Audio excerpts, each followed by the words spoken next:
Hello, welcome again. हम लोग probability का ये सेकंड वीडियो लेकर के हम आपके सामने आए हैं। आइए देखते हैं प्रोबेबिलिटी में और क्या क्या है। इससे पहले अगर आप थोड़ा सा पुराना रिकैप करें तो प्रोबेबिलिटी में हमने क्या क्या देखा था, आउटकम्स क्या होती हैं, इवेंट्स क्या होती हैं, रैंडम एक्सपेरिमेंट क्या होता है ना, और फेवरेबल इवेंट्स क्या होती हैं, और प्रोबेबिलिटी को निकालने के लिए हमारे पास फॉर्मूला क्या है। प्रोबेबिलिटी को निकालने का फॉर्मूला क्या था? Favourable events divide by total outcomes. Okay, तो अभी हम ये देखेंगे कि प्रोबेबिलिटी में आंसर्स हमारे जो आते हैं वो किस तरह से आते हैं और उनके बारे में क्या लिमिटेशंस हैं। ओके, तो सबसे पहले ये जो फैक्ट हैं, दो फैक्ट पे मैं बात करना चाहता हूं। पहला फैक्ट तो ये है कि प्रोबेबिलिटी की मैक्सिमम वैल्यू 1 हो सकती है। ये बहुत इंपॉर्टेंट बात है। मतलब ये है कि प्रोबेबिलिटी से हम जब भी आंसर निकालेंगे, ध्यान से सुनिएगा मेरी बात, जब भी हम प्रोबेबिलिटी का कोई क्वेश्चन सॉल्व करेंगे और उसमें आंसर निकालेंगे तो उसकी वैल्यू हमेशा लेस देन 1, एक से ज्यादा नहीं आ सकती, एक से ज्यादा उसकी वैल्यू नहीं आ सकती। और मिनिमम क्या वैल्यू हो सकती है? मिनिमम वैल्यू हो सकती है 0। तो प्रोबेबिलिटी में हमेशा जो हमारा आंसर है वो 0 और 1 के बीच में वैरी करेगा। इसका मतलब क्या हुआ? 0 लेस आर इक्वल टू, जो भी आपने प्रोबेबिलिटी निकाली है, लेस आर इक्वल टू 1। अगर आप इसको नंबर लाइन में दिखाओ तो जैसे ये नंबर लाइन होती है ना, तो ये 0 हो गया, ये 1 हो गया, ये 2 हो गया, ये 3 हो गया, एंड सो ऑन। इस तरह से हमारी नंबर लाइन है। यहाँ पर -1, यहाँ पर -2, तो हमारी सारी की सारी वैल्यूज ये 0 और ये 1, इसके बीच में ही सारी की सारी वैल्यूज आएंगी। अगर कोई प्रोबेबिलिटी 2 आ गई, मोर देन 1 आ गई, तो इसका मतलब ये है कि हमारा अप्रोच ही गलत है, हमने क्वेश्चन ही गलत किया। अगर वैल्यूज माइनस वाली आ गई तो इसका मतलब हमने आंसर ही गलत निकाला हुआ है। तो प्रोबेबिलिटी में मैक्सिमम वैल्यू 1 होना चाहिए और मिनिमम वैल्यू 0 होना चाहिए। अब 0 और 1 को हम कैसे एक्सप्लेन करेंगे? प्रोबेबिलिटी अगर 0 हो रही है दैट मीन्स वो इवेंट इम्पॉसिबल है, वो हो ही नहीं सकती, है ना। तो अगर आपका आंसर 0 आ रहा है दैट मीन्स उसकी प्रोबेबिलिटी क्या हुई है? इम्पॉसिबल इवेंट हुई होगी, वो हो ही नहीं सकता, है ना। इसको हम सिंपल एग्जांपल में कैसे समझ सकते हैं? एक सामान्य भाषा में, व्यवहारिक भाषा में हम समझ सकते हैं कि जैसे एक मैंगो का ट्री है ना, आम का पेड़ है, और बोलेंगे कि उसमें से इमली आने की क्या प्रोबेबिलिटी, अगर फल उसका इमली निकाले तो उसकी क्या प्रोबेबिलिटी है? तो ये क्या हो सकती है? 0 हो सकती है। या कोई आदमी जिंदा है और सांस नहीं ले रहा, इसकी क्या प्रोबेबिलिटी है? Like this. ओके, अभी अगर प्रोबेबिलिटी 1 आ गई, तो प्रोबेबिलिटी 1 आ गई, इसका मतलब क्या है? इसका मतलब है कि वो इवेंट, वो घटना जो है वो श्योर है, 100%, उसकी सर्टेनिटी 100% है, वो घटना होनी ही है। तो एकदम एग्जैक्टली होनी है, तो श्योर है, तो उसकी प्रोबेबिलिटी 1 होगी। और इम्पॉसिबल है तो उसकी प्रोबेबिलिटी क्या होगी? 0 होगी। ठीक है, अब हम कुछ आंसर्स को देखते हैं और इन एग्जांपल्स में देखते हैं कि प्रोबेबिलिटी हमारी क्या क्या आ रही है और किस तरह से हमारे आंसर आने चाहिए। सपोज आप कोई क्वेश्चन को सॉल्व कर रहे हैं और उसकी प्रोबेबिलिटी आ रही है 10/9, तो 10/9 क्या ये प्रोबेबिलिटी हो सकती है? तो 10/9 को अगर अपन सॉल्व करेंगे तो ये डिनोमिनेटर और न्यूमरेटर को आप देखिए, डिनोमिनेटर 9 है, न्यूमरेटर 10 है। न्यूमरेटर डिनोमिनेटर से ज्यादा है, इसका मतलब ये वैल्यू जो है वो क्या हो रही है? मोर देन 1 हो रही है, इसलिए ये प्रोबेबिलिटी हो ही नहीं सकती। तो प्रोबेबिलिटी अगर 10/9 है दैट मीन्स आपने कैलकुलेशन ही गलत की हुई है। ये बहुत अच्छा तरीका है हमको पता करने का कि हमारा आंसर सही आ रहा है या गलत आ रहा है। ओके, अगर प्रोबेबिलिटी 9/10 आई तो आप देखिए डिनोमिनेटर क्या है? डिनोमिनेटर 10 है और न्यूमरेटर क्या है? 9 है। तो 9/10 ये प्रोबेबिलिटी पॉसिबल है, ये हो सकती है। ठीक है, तो जो हमने ये दो एग्जांपल देखे कि किसमें प्रोबेबिलिटी का आंसर ही गलत है, वो थ्योरेटिकली ही गलत है, तो प्रोबेबिलिटी 10/9 तो कभी हो ही नहीं सकती। हाँ, 9/10 जरूर हो सकती है। अगर हम परसेंट में देखें तो प्रोबेबिलिटी मान लीजिए 10% आई। 10% मतलब क्या हुआ? 10/100। 10/100 मीन्स न्यूमरेटर डिनोमिनेटर में देखिए, डिनोमिनेटर ज्यादा, इसलिए ये पॉसिबल है। अगर प्रोबेबिलिटी 110% है तो 110% मतलब 110 डिवाइड बाई 100, तो ये पॉसिबिलिटी है क्या? नहीं है। क्यों नहीं है? क्योंकि न्यूमरेटर डिनोमिनेटर से ज्यादा हो गया।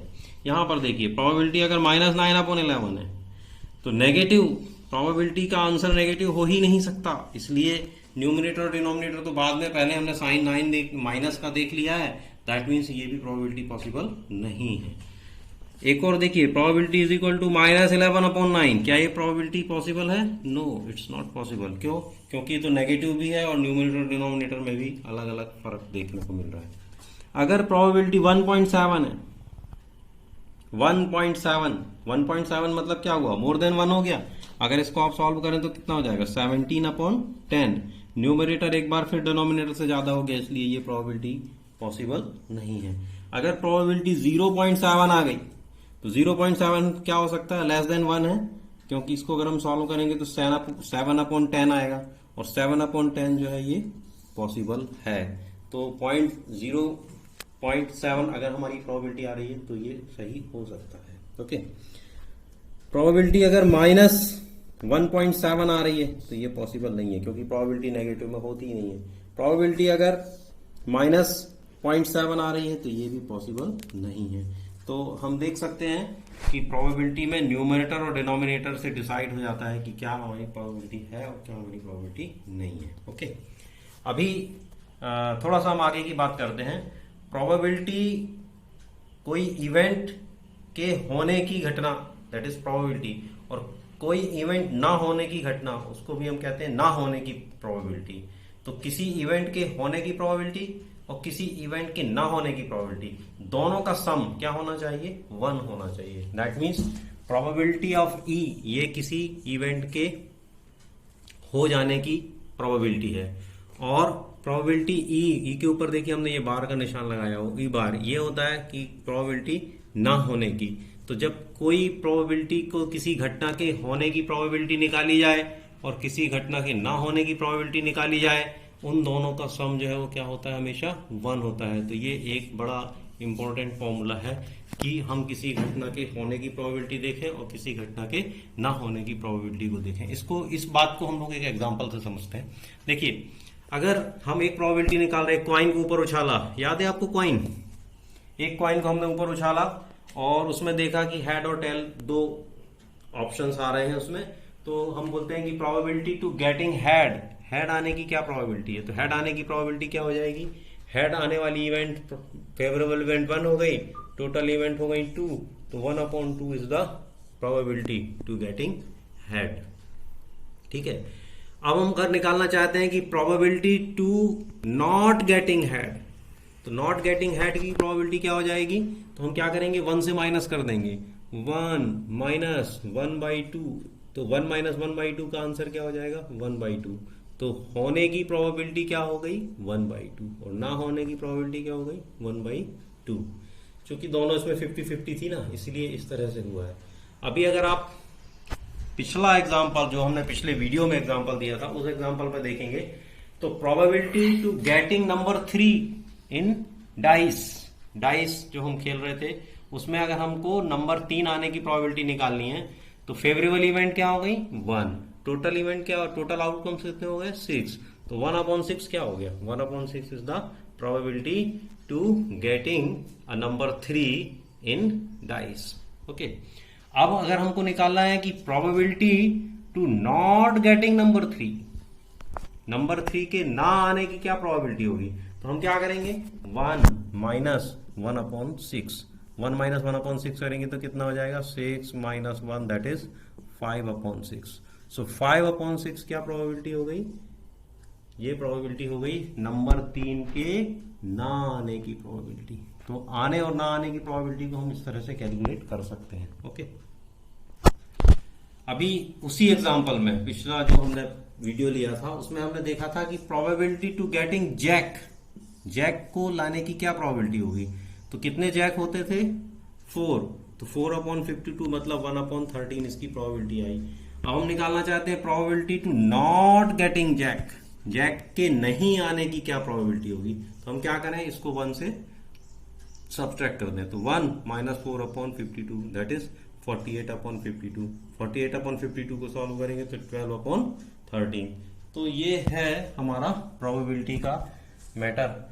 अब हम इसमें एक एक्सरसाइज देखते हैं आपकी एनसीईआरटी की बुक की, और बहुत सारा जो डिस्कशन हमने अपने पहले वीडियो में और अभी जो हमने किया है, इससे हम बहुत सारी बातों को एक्सरसाइज में देखते हैं। ठीक है, तो एक्सरसाइज 15.1 एनसीईआरटी की बुक है।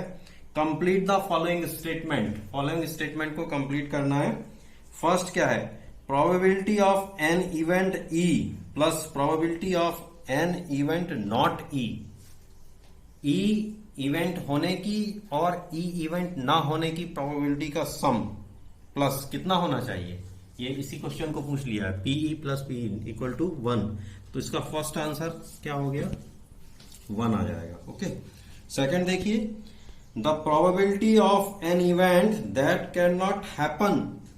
अगर कोई घटना नहीं हो रही है तो उसकी क्या प्रोबेबिलिटी होगी, इम्पॉसिबल है तो वो क्या प्रोबेबिलिटी हो जाएगी, 0। देखिए हमने सारा डिस्कशन कर लिया, अभी आपको फटाफट बनना चाहिए एक्सरसाइज में, तो 0 हो जाएगा। उसके आगे क्या बोल रहा है, such an event is called, कौन सी इवेंट कहलाएगी वो जिसकी प्रोबेबिलिटी नहीं मिल रही है, वो इवेंट क्या हो जाएगी, इम्पॉसिबल इवेंट। तो पहला इसका आंसर हुआ क्या, 0 और इम्पॉसिबल।